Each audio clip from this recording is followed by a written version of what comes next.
Hello जी, स्वागत है new Neha boutique channel पर। तो गाइज, आज की वीडियो में हम स्ट्रेट सलवार कटिंग करेंगे।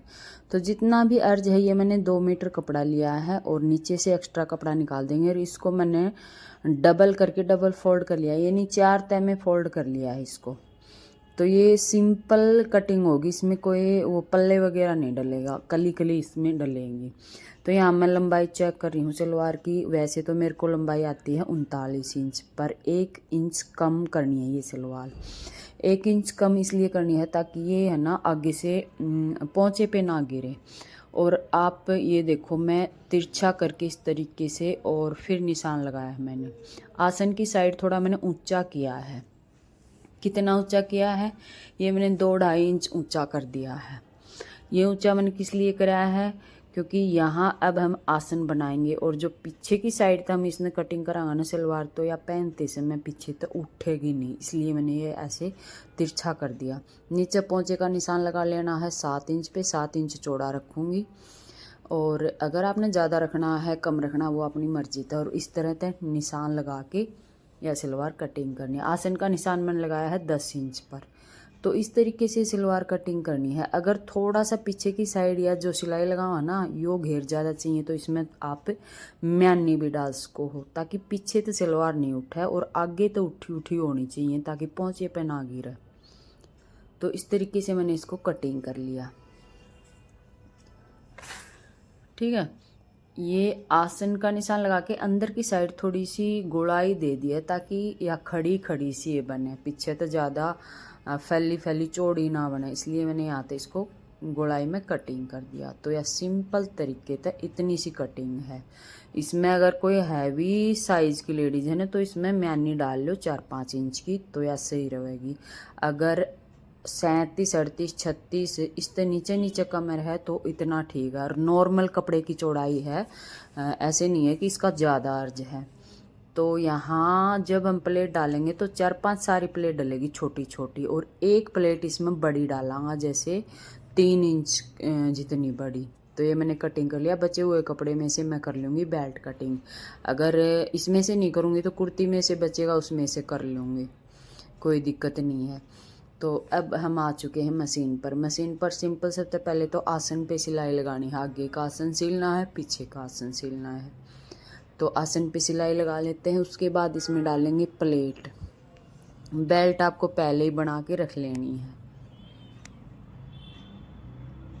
तो ये देखो, जैसे हमने ये आसन सिला, ठीक वैसे ही हम दूसरा आसन भी सिल लेंगे। और इस सलवार में ज़्यादा प्लेट नहीं डलेंगी, कुल मिला के 3-4 छोटी प्लेट डलेगी, एक बड़ी प्लेट हमने डालनी है। इस तरीके से प्लेट डालनी है। तो बैक साइड भी 2 प्लेट जैसे डाला करना सलवार में, वैसे ही बॉक्स प्लेट बना के बैक साइड भी मैंने इसमें डाल ली। तो फिर अब हम डालेंगे आगे की। तो देखो, यहाँ से डालनी है आगे की। तो जहाँ पर बीच सेंटर था ना, जहाँ पर कट लगाया था सलवार का, वहाँ हमने बड़ी प्लेट डालनी है। बाकी हमने यहाँ छोटी प्लेट डालनी है। और आसन की साइड तक मैंने 2.5-3 इंच पहले कपड़ा छोड़ दिया, क्योंकि बीच में प्लेन रह जाएगा, कोई दिक्कत नहीं है। तो ये छोटी छोटी मैंने प्लेट डाल दी, जितनी भी डलेंगी। अब ये देखो, जहाँ पर निशान लगाया है बड़ी सी प्लेट यहाँ डालनी है। तो अब मैं यहाँ डालूँगी 3 इंच की बड़ी सी प्लेट। तो अगर ये मेरे को छोटी लगी तो मैंने वापस से ये चुन्नट खोल ली। ठीक है। अब ये बड़ी मैंने डाल दी। तो अब अगर कमी रहेगी तो एक आधी प्लेट इसके बाद डाल लो, तो वो हम बाद में डाल लेंगे जब बेल्ट लगाएंगे। तो ये देखो टोटल कितनी प्लेट इसमें आई हैं। जो या बड़ी प्लेट है ना, या कम से कम अंदाजे से ऐसे लगानी है ताकि ये बिल्कुल सामने आए। अंदाजे से बोलूँ तो जैसे बीच सेंटर है आसन का, उससे 7-8 इंच बाहर की साइड, तो ये बिल्कुल सामने आएगी, पोंचा नहीं घूमेगा। तो अब जैसे एक साइड की प्लेट डाली है ना, ठीक वैसे ही हमने दूसरी साइड की प्लेट भी डाल लेनी है। तो दोनों साइड की प्लेट डल चुकी है, ये देखो। ठीक है। एक एक प्लेट बाद में, छोटी प्लेट मैंने शायद इसमें और डाल दी। और अब हम इसके बेल्ट की साइज़ की अगर छोटी बड़ी रहती है तो एक आध निकाल देंगे या डाल देंगे, ऐसे करेंगे। तो बेल्ट को पीछे से मिलाना है पहले आसन से, बेल्ट का बैक और सलवार का बैक दोनों को आपस में मिला के और इस तरीके से यहाँ से सिलाई लगाना शुरू करना है।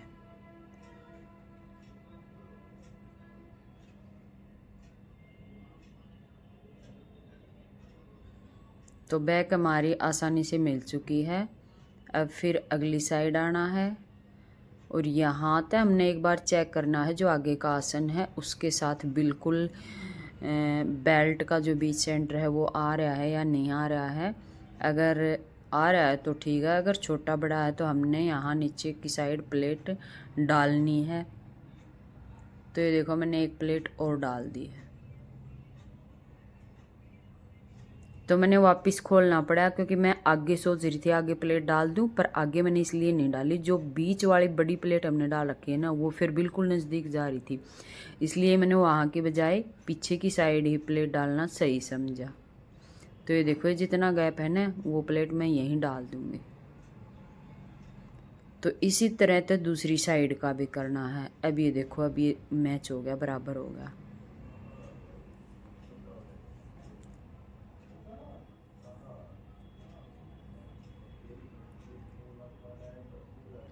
तो अब जो बची हुआ कपड़ा है वो पूरा बेल्ट से निकाल के दूसरी साइड निकाल लेंगे। अब यहाँ भी हमने प्लेट डाल लेनी है, छोटी सी इसमें मैंने प्लेट और डाल दी लास्ट में। अब ये बेल्ट पूरी फिक्स हो गई है।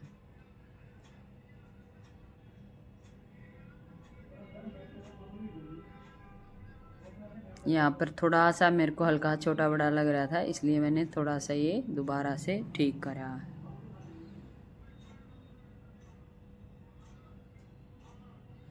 तो एक सिलाई मैंने लगा ली, एक सिलाई और साथ की साथ लगा लेंगे, डबल सिलाई लगा लेंगे, बाद में यहाँ पर कर लेंगे इंटरलॉक। तो इसी तरह से हम पूरी बेल्ट को इसमें लगा लेंगे।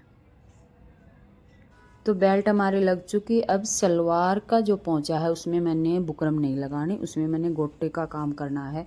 तो यहाँ पर मैंने पेस्टिंग चिपका ली। जितनी दूरी तक मैं गोटा लगाऊंगी उतनी चौड़ाई की पेस्टिंग इसलिए लगा ली ताकि जहाँ हम गोटा लगाएंगे ना वहाँ एक अच्छी सी फिनिशिंग आ जाएगी। पेस्टिंग लगाने के बाद मतलब कपड़े में फिनिशिंग आएगी तो गोटा भी अच्छे से लग जाएगा। तो ऐसे ही तैयार करना है जैसे पोंचा बुकरम लगाते हैं, ठीक वैसे ही रख के इस तरीके से सिलाई लगा ली और फिर इस बुकरम पट्टी को नीचे की साइड पलट लेंगे जैसे हम पोंचा बनाते हैं। पर फ़र्क इतना है इसमें सिलाई हमने भरनी नहीं है, इसके ऊपर हमने लगाना है गोटा। तो बुकरम की चौड़ाई ज़्यादा है तो एक बार मैं बीच में सिलाई लगा लेती हूँ ताकि चुन्नट इसमें ना आए, फिर दोबारा एक सिलाई ऊपर की साइड लगा लेंगे। तो ये देखो एक सिलाई मैंने लगा ली बीच सेंटर में, ये आ जाएगी गोटे के नीचे, नज़र नहीं आएगी। और फिर दोबारा से एक सिलाई बिल्कुल किनारी पर लगा लेंगे जहाँ तक हमारी बुकरम है, मतलब जो पेस्टिंग है वहाँ तक लगा लेंगे। तो इस तरीके से हमने लगा ली। इसी तरीके से दूसरा पोंचा तैयार कर लेंगे, फिर धागा चेंज करेंगे ऊपर वाला और इसके ऊपर लगा लेंगे वो गोटा। तो ये देखो मैंने ये निशान लगा के थोड़ा चेक करा है ताकि बराबर गैप रखें। जैसे नीचे की साइड गोटा लगाया एक लाइन, फिर बीच में 1 इंच से कुछ पॉइंट कम की दूरी पे मैंने दूसरा निशान लगाया। ऐसे करके मैंने इक्वल निशान लगा लिया। और ये निशान मैं इसलिए लगा रही हूँ ताकि यहाँ पर हमारी सिलाई आएगी तो हमने इतनी दूरी तक ही गोटा लगाना है, ज़्यादा गोटा वेस्ट नहीं करना है। तो मैंने 2 प्रकार का गोटा लिया है, एक लाइन पतले की, एक लाइन मोटे की। आप चाहो तो बराबर का ही भी इस पे अच्छा लगेगा, चाहे आपके पास मोटा है या पतला है तो उसी हिसाब से आप इसमें यूज़ कर सकते हैं।